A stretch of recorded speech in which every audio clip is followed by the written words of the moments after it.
hobbyists. Here in the United Kingdom, this video comes out on the Jubilee weekend. We all have been granted an extra bank holiday, so an extra day off from work. I'm sure even the Anti-Monarchy League will take that, as I'm sure that they won't want to volunteer to work out a protest this weekend. This isn't a discussion though on the pros and cons of a monarchy, but more to say well done for being the Queen for 70 years, a job she didn't even want, but heavy is the head that weareth the crown apparently.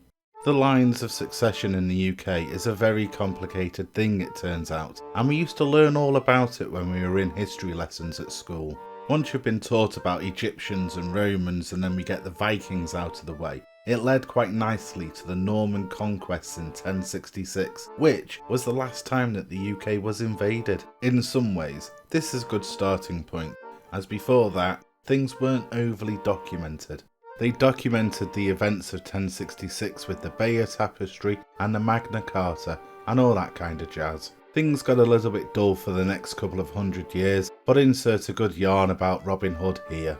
I think the next time it gets interesting is around about the time of the House of Lancaster, and the highlight here was Henry V and his Battle of Agincourt. Things tussle for power then between the House of Lancaster and the House of York until we settle down again with the House of Tudor, where Henry VIII sits. He is probably one of the top tier known kings of England. But soon after we have a few queens, including Mary and Elizabeth I. We are then around about the House of Stuart. We then try not having a king, but we soon realise that we've got nothing to put on our stamps, so the House of Stuart goes back into business. Soon after though, the British monarchy is set up formally. This all kind of started with Queen Anne, who was followed by 4 Georges, and these included a mad one and a bad one.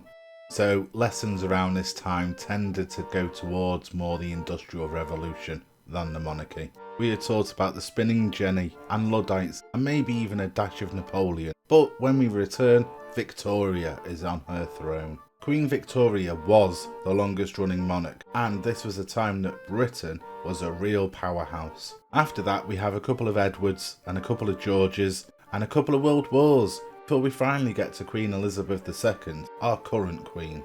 History lessons tended to stop around this point. Personally though, I've got no real issue with the Queen. It means that we've got something to put on our money, and it does bring in some tourism, as otherwise who would want to visit this rainy grey isle of ours? The future of the British monarchy is a subject that I'm not even going to touch. Once upon a time people were very passionate about the monarchy, but that might change again now we have a free day off. So to celebrate, here is RC So-and-so's Golden Brat, just tootling around mainly. Maybe we should have sprayed it platinum.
So you don't miss out on further videos and similar nonsense, please like, feel free to comment, definitely subscribe, and press that bell-shaped thingy to be woken up at all hours for further content. But for now, that's your lot.